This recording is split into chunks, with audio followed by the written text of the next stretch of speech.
I've sat here and I've listened to all of this, and it's very painful. It's very painful.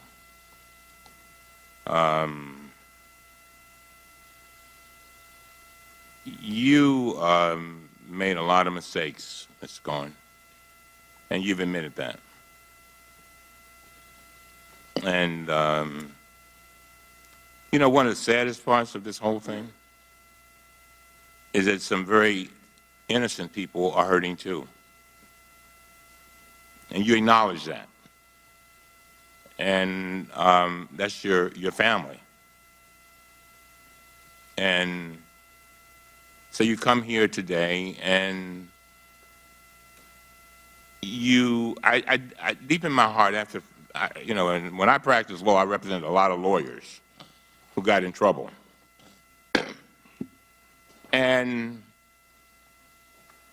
you've come saying I had made my mistakes, but now I want to change my life. And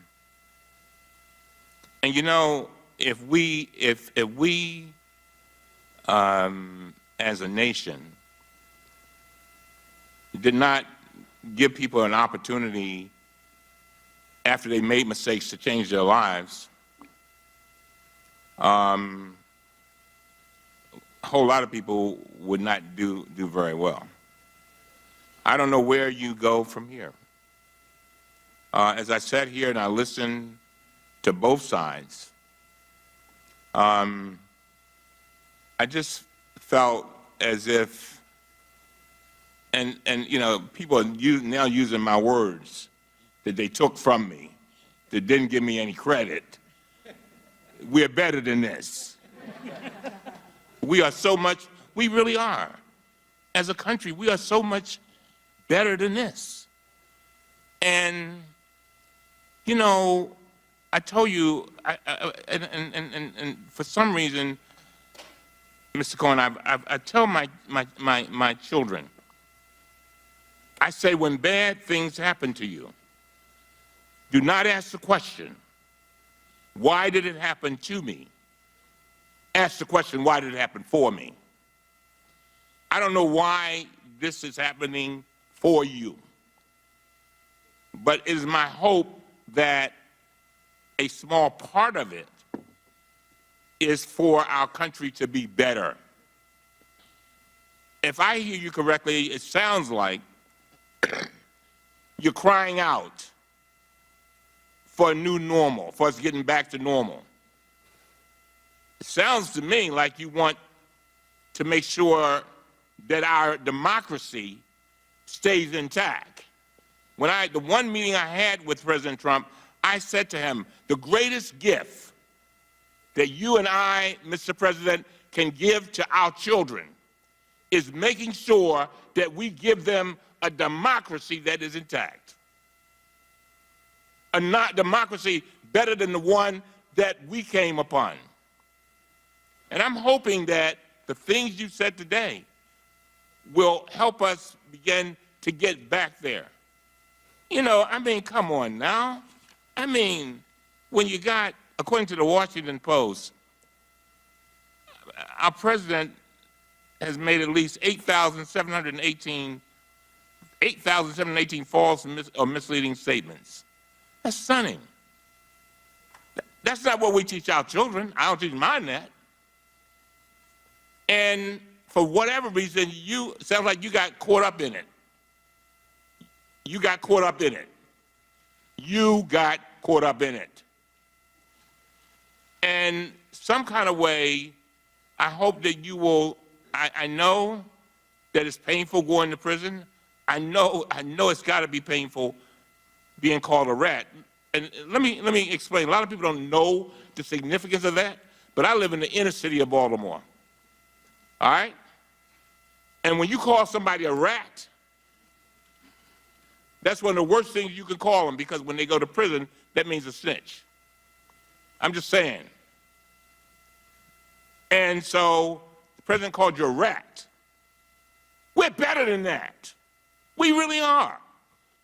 And I'm hoping that all of us can get back to this democracy that we want and that we should be passing on to our children so that they can do better than what we did. And so you wonder whether people believe you. I don't know. I don't know whether they believe you.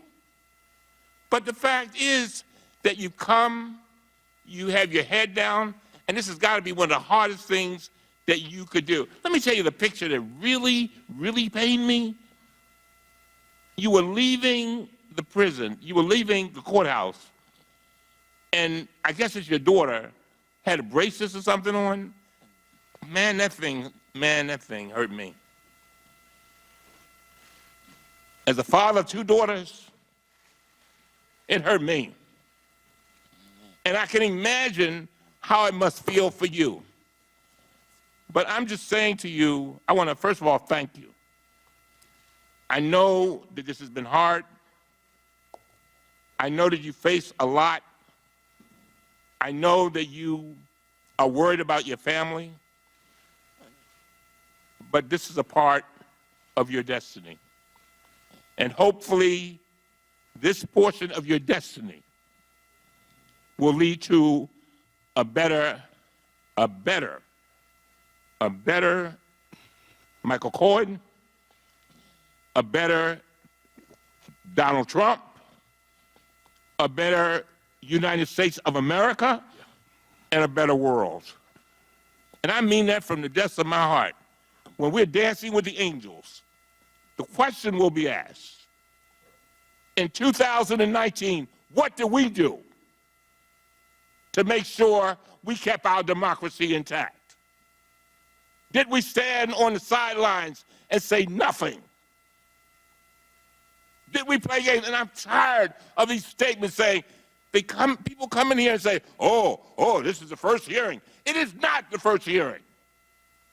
The first hearing was with regard to prescription drugs. Remember, a little girl, a lady sat there, Miss Wortham, her daughter died because she could not get $333 a month in insulin.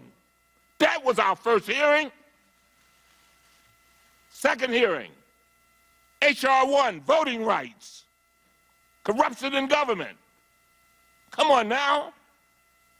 We can do more than one thing.